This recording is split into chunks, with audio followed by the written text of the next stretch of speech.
Oh, well, June 6th, 1996 this time for channel member Wally P, the show known as The Third Ball. And a somewhat noteworthy show, a show that probably should be checked off of your list, but not really because of the playing was so great or there was some big memorable jam or whatever. It was played at a really small place. From what I see in the notes, there was no tickets sold.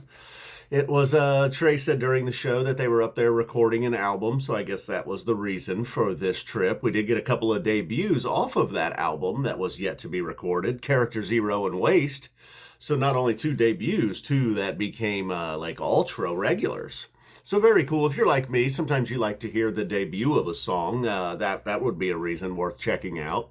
Show did start with Split Open and Melt, so for something that's not going to really go down as a great show, that sure is a great way to start things. And then if you listen to those Live Bait volumes that they put out pre-tour a lot of times, pardon me, started to choke on my own words there. Volume 4 it is, had this Sin of a Mule on it. And again, I should note that if you were a CD or tape person and you wrote SOAM, you got Melt and Mule in the same set here, so you had to go with Melt or Mule. You couldn't do the SOAM, unfortunately, or it was going to get confusing. Or you could go SOA Melt, SOA Mule. Anyway, so it was a very cool one, too. Trey's playing around on the keys at one point. There's lots of just like almost antics within the song, shouting, screaming, just things like this. Oh, at some point, I think it was at the beginning, I wrote down here, yeah. At the start of a Theme from the Bottom, somebody screamed out Wilson. And I mean, they were clearly into Theme from the Bottom. They were not going to play Wilson at this point.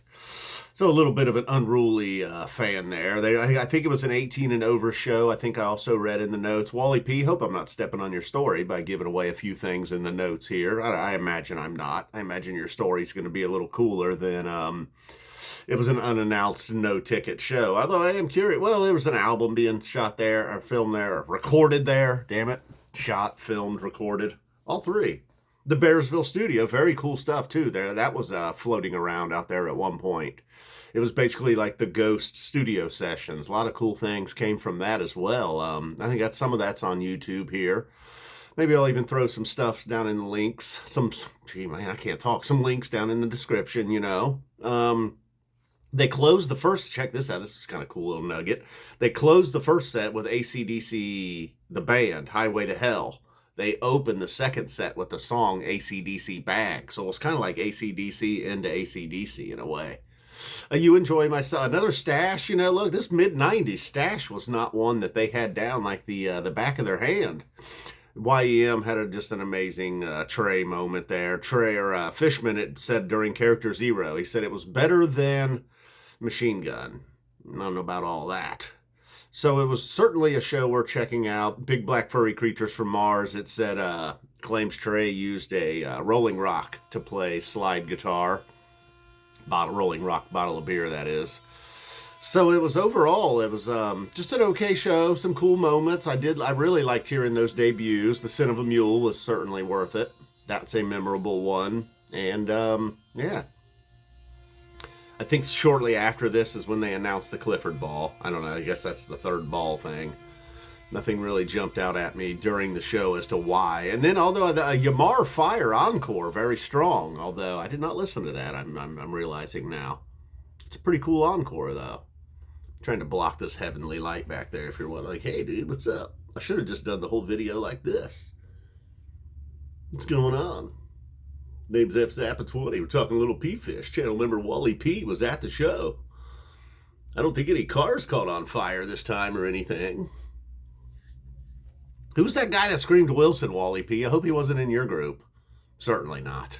All right, boom, we're out of here. Thank you for being a member. Thank you for sending me back down this route. This is one, again, I feel like sometimes I'm like, what kind of fan am I? I never listened to this old classic stuff. A lot lately. It's been like, oh yeah, I remember this show. And then here we are, 2025, and I'm like, I haven't dusted this off in over a decade.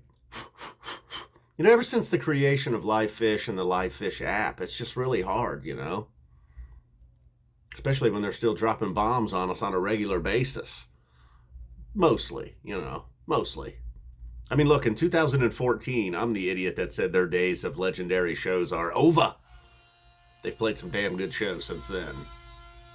Imagine the fans, that people that weren't even fans then, and they've just had their minds blown over the last decade. Never mind some of the stuff I say. All right, boom, we're out of here.